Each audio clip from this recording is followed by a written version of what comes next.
Live Social. Ben ritrovati amici di Radio Canale Italia, amici di YouTube, amici dei social. Io sono Francesco e questo è il programma Live Social, il programma che appunto dà spazio ai nostri ospiti per raccontarci un po' le loro storie, un po' i loro mondi.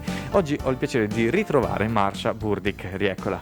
Ciao. Allora, Ciao a tutti. Marsha, oggi stavamo discutendo con te a proposito dei livelli dell'inglese, insomma, appunto classificazioni, si possono chiamare così? Sì, sono le classificazioni del quadro comune europeo di riferimento per le lingue, quindi sono stabiliti a livello europeo per A1 e A2 che abbiamo parlato prima, B1 e B2 che parliamo adesso e C1 e C2 che parleremo poi. Esatto, quindi rimanete sintonizzati perché arriveranno davvero tanti chiarimenti per insomma una classificazione che ci viene spesso richiesta ma di cui magari non comprendiamo fino in fondo. Adesso ci hai raccontato un po' del livello base, ossia del livello A, e adesso saliamo un po' di categoria, siamo nella B. Ecco, hai voglia di raccontarci un po' che cosa prevede il fatto di essere nella B?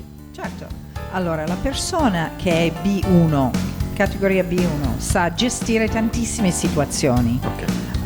Riesce a parlare di cosa gli succede, sa dare informazioni sulla famiglia, sulla scuola, sul lavoro, sul tempo libero, riesce anche a descrivere eventi, sogni, aspettative, spiegare oppure giustificare le opinioni, parlare di un viaggio che ha fatto nel passato o di uno che vuole fare nel futuro. Perfetto. Quindi ha tutta questa padronanza dei verbi, dei vocaboli.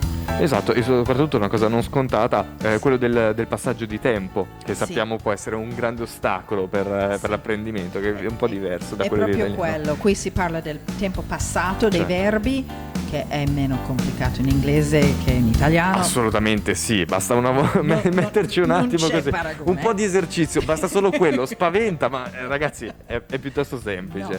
Poi parlare del futuro. Ah beh, vogliamo Si parla mettere? del presente e metti il giorno. Bellissimo. Per esempio domani, tomorrow, I'm going shopping. Esatto, È una cosa che faccio domani. esatto. Facile, Beata facile, te, facile. tra l'altro. Ok. Allora, il B1 fa ancora tanti errori. Diciamo Quindi- che ci sa fare, ma ogni tanto fa Sì. cilecca. Però bisogna essere gentili con noi stessi, perché imparare le lingue è come imparare uno sport. Quindi si fa pratica tutti i giorni, anche per poco, ma tutti i giorni. E bisogna avere un po' di compassione per noi stessi e compassione anche per chi ci ascolta, per chi parla quell'inglese un po' Un po' italiano, un po' sbagliato. Tomorrow I'm going to go shopping. Ecco, Bisogna, si capisce, va bene così. Esatto, soprattutto posso dire che nessun inglese mi ha mai mangiato in testa perché Esatto. pronunciavo male. Devo dire, su Esatto. questo siete sempre molto, molto cortesi, Sì. a differenza dei francesi che un po' se la prendono.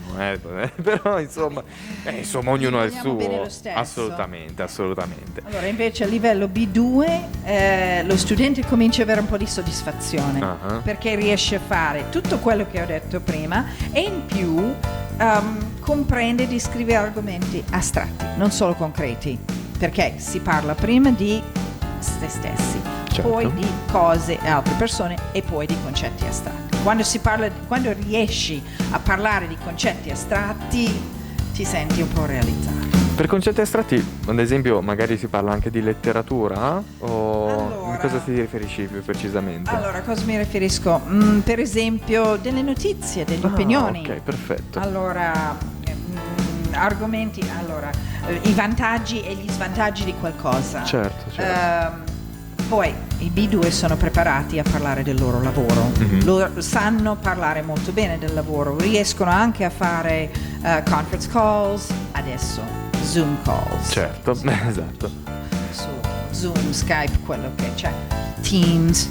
Esatto, così abbiamo detti tutti, non se la prende nessuno. Esatto. Queste cose digitali da remoto.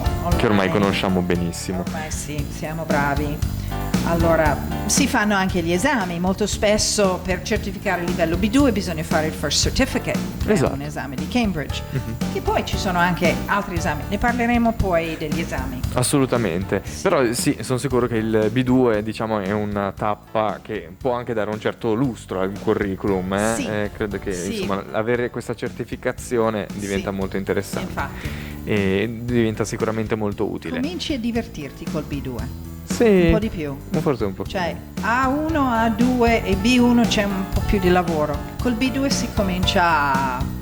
E allora tra un attimo ci divertiamo davvero perché parleremo un po' della categoria C, quindi insomma rimanete sintonizzati. Se volete sapere di più un pochino del lavoro di Marsha potete seguirla sul suo sito www.burdickcommunications.com, su LinkedIn Marsha Burdick, e mi raccomando recuperate le nostre interviste su Live Social Radio, Facebook, Instagram e anche YouTube per rimanere sempre in contatto.